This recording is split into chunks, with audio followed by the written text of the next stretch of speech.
Hello, my beautiful new mamas who've just given birth. Congratulations, I'm so proud of you. I wish I could help you more with my hands on support. However, COVID is restricting us at the moment. I'm still considered an essential worker, so if ever you need me in an emergency, I can come. So you can call me if it's a really, really serious situation. However, I believe that you can do it on your own as well. Me being there would be fantastic, but I want to speak to you now about how to prevent postnatal depression. And I believe full heartedly that it is a condition that can happen to anyone, but there is a way out. You're never, oh man, now I have it, I can't get out of this, it will take months, and this is all my burden. And I'm actually encouraging you, you can get out of it fast. I'm giving you 7 strategies. I'm giving you some help that can help you be aware. Recognizing the signs. Recognizing a sign is all your thoughts being in your head, just, like circulating. And what's annoying thing about sticky thoughts is that negative thoughts are sticky thoughts. So it's annoying because, these beach balls where the ball connects to this Velcro and you can't hardly get it off and it just attaches, boom. So what we want to do is your mind to become a sleek surface so that these balls can't attach and they'll just fall off. So if there's a thought coming, I'm a bad mom, for you to be like, no, I'm doing things the best I can. Goodbye thought. So resilience in your mind. Okay, let's start with eating. So eating is really, really important. Even if you don't feel ravenous about food at the moment, please keep eating 3 big meals a day with snacks in between. So you're supposed to have like probably 8 little snacks throughout the day. A little bit of fruit, a little bit of yogurt, a handful of nuts, a muesli bar. Why not? A piece of chocolate, dark chocolate. So I highly recommend stay away from processed food too much, stay away from refined sugar and deep fried food. But other than that, go for it. Meat is good for building your blood supply again. If you want to steer away from meat, I recommend have legumes, lentils and beans, and what's it called? Sorry, I lost my train of thought. Oats. Oats has a lot of protein and it can help your mind have a chemical balance in your brain. So if you're missing all of the enzymes from food, your brain can actually do some damage when it needs to attack its own its own fat resources. So it's really important that you keep having olive oil and avocado. So keep having oil in your brain so that your brain doesn't have to eat into those reserves that it has. It just needs to keep on being oily, keep on being healthy and nourished. So avocados till the cows come home. And yeah, if you don't feel like it, please just eat. It's important for your breast milk and for your mental health. We are all one being. Our mind needs our body to be strong and looked after. Secondly, trying to help people get out of their mind. So, sometimes the thoughts circulate and we're all in our head. What am I doing? Am I doing it right? Am I not? And then when the baby cries for a long period of time, you can maybe think your baby doesn't like you. Guess what? A lot of moms think that. But I'm telling you, your baby does not have those thoughts. Your baby is in love with you. You are its whole world. But what I mean by getting out of your head is try to connect with your body. And how to do that, there are people who follow a guy called Wim Hof. It's a bit extreme, but they talk about cold showers. I personally am not a friend of cold showers, but I understand through this research that has happened how effective it is. It is addressing the vagus nerve that goes from our brain down to the bottom of our spine. And this vagus nerve needs to sometimes be stimulated for our thoughts to sink into our body. Sometimes when our head is full of anxiety and you shock the vagus nerve through cold water, it's all of a sudden activating all these parts of your body. And you know how some people say when they swim in the ocean, they feel alive? This is what it is. So if you don't have an ocean close by, you can have a cold shower. However, it doesn't have to be freezing cold. Just lukewarm, like colder than a very comfy hot shower. So you can have a hot comfy shower first, and then before you get out, turn the dial down and go like, ooh, this is cold. So not like, ice water, but like, ooh. And then I promise you, your thoughts are gonna disperse. the ones that have been in the forefront of your mind, you're activating the back of your mind where you're more in your body. You all of a sudden feel your hands and your legs, and you're more present through that. So give it a go. Something else is, we just need to activate your body. I'm not saying cause pain, but you want to feel your body. So I recommend making a scrub for your body. You can make it out of sugar or salt with olive oil, but scrub your skin, and all of a sudden you'll feel it, and your skin can get a little bit red. It's not cutting your body, it's just like activating those blood cells under your skin, and you'll get all pink and soft. If you use olive oil, it becomes very soft afterwards. It's amazing. It's an exfoliation, but your body will be way more, hang on, what's going on? I can all of a sudden feel my skin all over the place, whereas before you were thinking. Or you can swim or do exercise or stretching, or you can tap. You can just tap your body. Yeah, it's also a really good thing to do.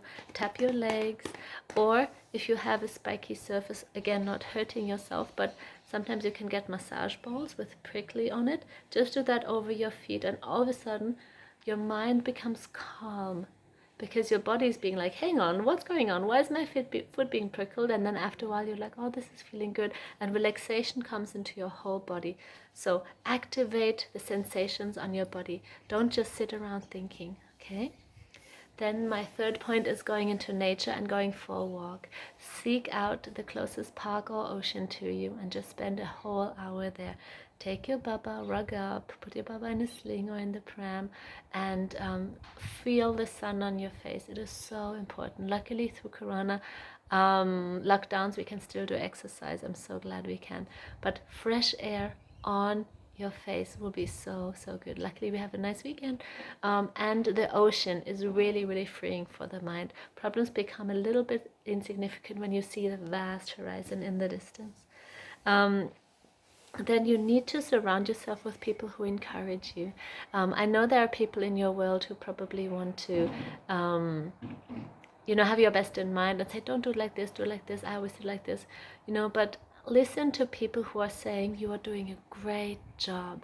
Look at you, your baby's feeding for the first time, you're learning all these new things, you're thrown into this ocean of motherhood, and look at you, you're swimming really well. Maybe it's not gliding as smooth as you wanted, but you are keeping above water. You're not tumbling out of control. You're doing so well. Look at you, look at your husband, look at your baby. You are amazing family, and this is a new adventure to be on. So listen to positive voices. When people say, oh, you're doing everything wrong, shut that out. They don't know. They don't know what you're doing at the moment. They don't know. They have had their own journey, but this is your journey. They cannot tell you that you're doing something wrong. Listen to the voices that encourage you. You're doing really well.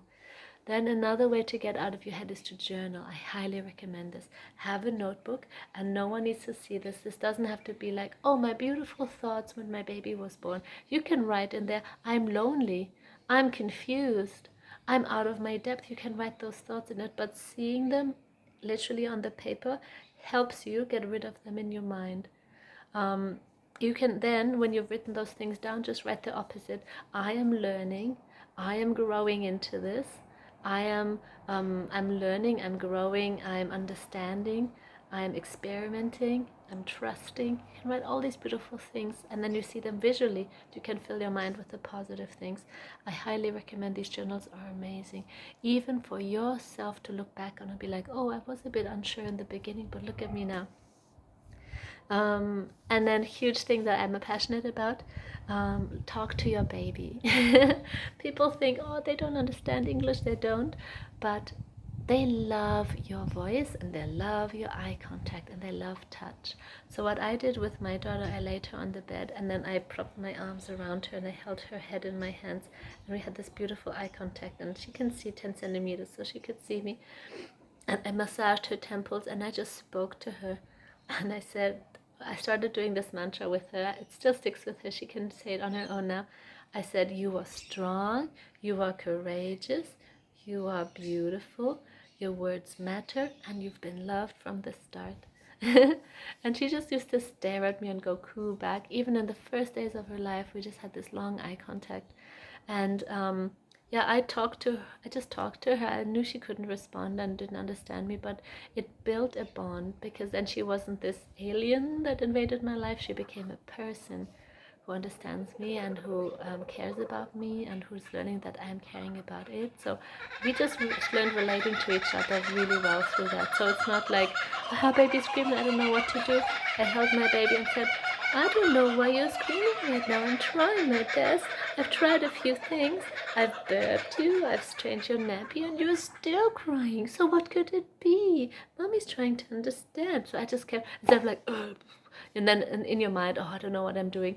I just spoke out loud and I made it playful. I was like, I'm a new mommy. I've never had a baby before. You're courageous for being my first baby. You know, we just laughed. I laughed and laughed at her.